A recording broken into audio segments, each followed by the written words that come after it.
tags is next Tuesday. This one also big as well. Cowboys planning to tag star receiver George Pickens. In 1 year in Dallas, Pickens set career highs in catches, receiving yards, and touchdowns while playing alongside CeeDee Lamb. The deadline for teams, again, to use the tags is Tuesday. It appears this is going to get done. Tim Hasselback joining us now. Tim, you and I talked about this at length last week about what the Cowboys should do with George Pickens. It appears the tag is in place. Your thoughts on this move from Stephen Jones and the Cowboys? It's the right move by the Cowboys. I mean, they've gotten a lot of flack in recent years because they haven't, been able to quickly come to terms on contract extensions for some of their star players. Now, most of those guys were guys that they had drafted. Pickens obviously been in Dallas for one season, had a great year at over 90 catches, over 1,400 yards. He was very productive at times, played like the true #1 wide receiver. But because of the money that's tied up in CeeDee Lamb's contract, I think it does probably make the most sense that this is, a tag situation in hopes of maybe getting a long-term deal done. Right. But the likelihood is that Pickens is going to be looking for money at the very top of the market, and so it'll be hard to do what a team like the Cincinnati Bengals has done in terms of signing, two legitimate wideouts because one contract is clearly inferior than the other, and I just don't think Pickens will do that. So it makes sense for the tag. I would think that Pickens would play on it with the expectation of having another big year and then, quite frankly, cashing in after that. Yeah, so we had talked about it's been one of the storylines too, because there is risk if you tag a player like Pickens coming off a career year that he might be a little salty because he wanted the big contract, the long years, and the big money. So there is that risk there, but at least do this now, Tim, and the Cowboys have a chance to kind of bridge the chemistry and make this work going into the offseason.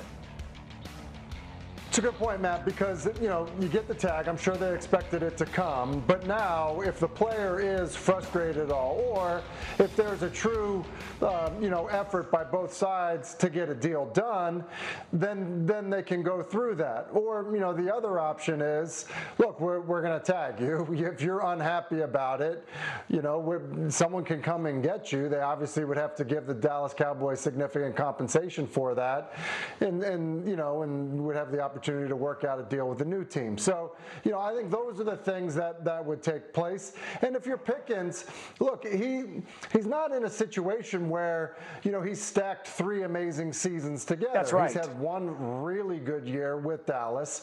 And so it might actually help him to have another season where he catches over 90 balls, is around, double-digit touchdowns.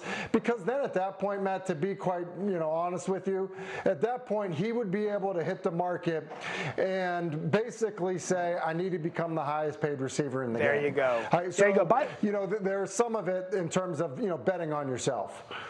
First of all, it's $28 million for a year, okay? Part one. Part two, to your point, give another career year in one of the best offenses in the NFL, you'll be able to write your check, your ticket, your team. So all in all, this could end up really, really good for the Dallas Cowboys and really, really good for George Pickens. That's the breaking news. Both Kyle Pitts, George Pickens appear to be tagged with their respective teams. However, the epicenter of the NFL today and throughout the week, Luke's game in college basketball tonight. We're going to head to the NFL Combine. That gets started this week. And also, what's next for Lamar Jackson and the Ravens? But we do know what's next for a couple of superstars in the NFL, starting in Atlanta. This just in the Sports Center. The Falcons plan to use their franchise tag on tight end Kyle Pitts. Sources told ESPN's Jeremy Fowler. Pitts will make between $15 and $16 million next year.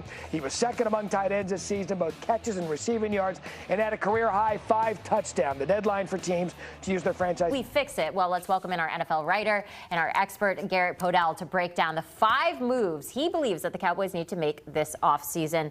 And let's start big picture here. You say this all begins with creating a little bit more flexibility, and maybe a lot of flexibility, if you will. Walk us through how Dallas can realistically free up some cap space.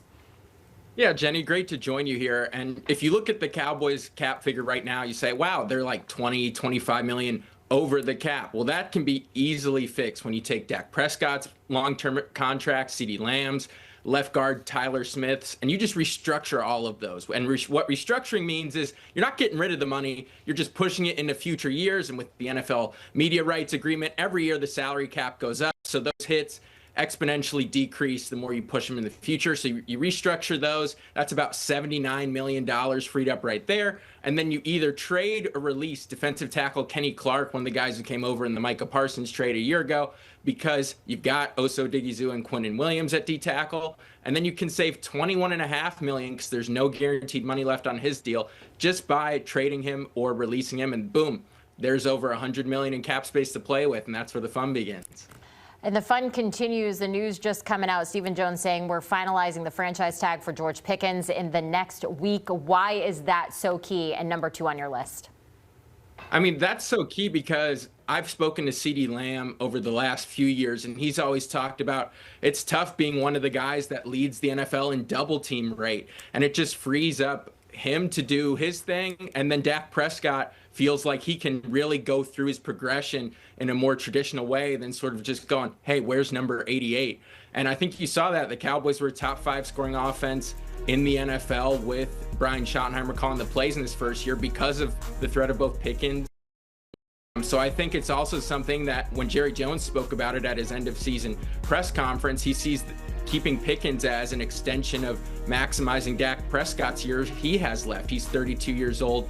And so they look at Pickens as a foundational piece and kind of a big component of the return of trading Micah Parsons, because Jerry Jones said the future returns from that trade, the best of it is yet to come, and Pickens for Dallas is very much a part of that. Yeah, had a monster year last year. Now, defensively, there's a new voice in the room, Christian Parker taking over as a DC. You think he should bring in some familiar faces with him? What do you think? I absolutely do. And he was asked about it at his introductory presser on Wednesday, and he just went, we'll see. But he's fortunate. He's got Jalen Phillips, who was 4th in the NFL in quarterback pressure rate this year. He's a free agent. In Kobe Dean, he's also a free agent. He gets injured every now and then, but when he's on the field, an athletic freak, and that's somebody that Dallas could really use opposite DeMarvion Overshown, because the inside linebacker play of Kenneth Murray, Logan Wilson, and Jack Sanborn just didn't cut it, as you saw at the beginning of the segment. 30.1 points per game allowed. And then perhaps someone on the back end like a Reed Blankenship at safety. Donovan Wilson for Dallas, he'll be a free agent. They could use a little bit better safety playing coverage on the back end there. Parker coming over from Philadelphia, maybe bringing some of his guys as well. Now, up front, you want Dallas to bring back Jadeveon Clowney. He led the team in sacks despite arriving late. Why is he such an important piece to retain? Just because the Cowboys are incredibly thin at that edge rusher position. They have 2025 second-round pick Donovan Ezeraku, and then after that, there's really no one else. Dante Fowler, he's going to be a free agent. He's a veteran piece there. And then after that, you know, they're really kind of missing who unfortunately passed this season. So you have Ezeraku, and that's it. And Clowney, he came in feeling refreshed, and he said, I really could use a training camp so that I don't have to shake off rust. He really wasn't feeling like himself till about 4 or 5 weeks left in the regular season. So I think Clowney, with a full offseason in Dallas, could really have a lot of fun opposite Ezeraku and working next to all-pro defensive tackle Quinnen Williams, as well as Oso Digizua up front. I think if we could take anything away from this season and just like football in general, is the importance of special teams. And at number 5, special teams matters. Who do you want to lock up for the Cowboys to make sure they're strong in that area? I mean, how about the statistical best kicker in football since he stepped foot in the league, and Brandon Aubrey? His 112 made field goals, most in the NFL. He's got 6 makes from 60 yards or deeper. That's not just the most in the NFL in the last 3 years. That's the most in any kicker's career in NFL history. He's a restricted free agent, so the urgency with him isn't maybe necessarily as high as some others. But as the Cowboys have learned, the longer you wait to get these deals done, the longer the contract number will be. The bigger the zeros, the higher the price. So it would behoove Dallas to re-sign him, Aubrey, right now, and make sure that he's a part of their future for the foreseeable future. And when you talk to players in that locker room, they feel like when they cross the 50 and there's that star logo in the middle of AT&T Stadium, that's Brandon Aubrey's range. Gotta love it. This was a lot of fun. I appreciate all your insight.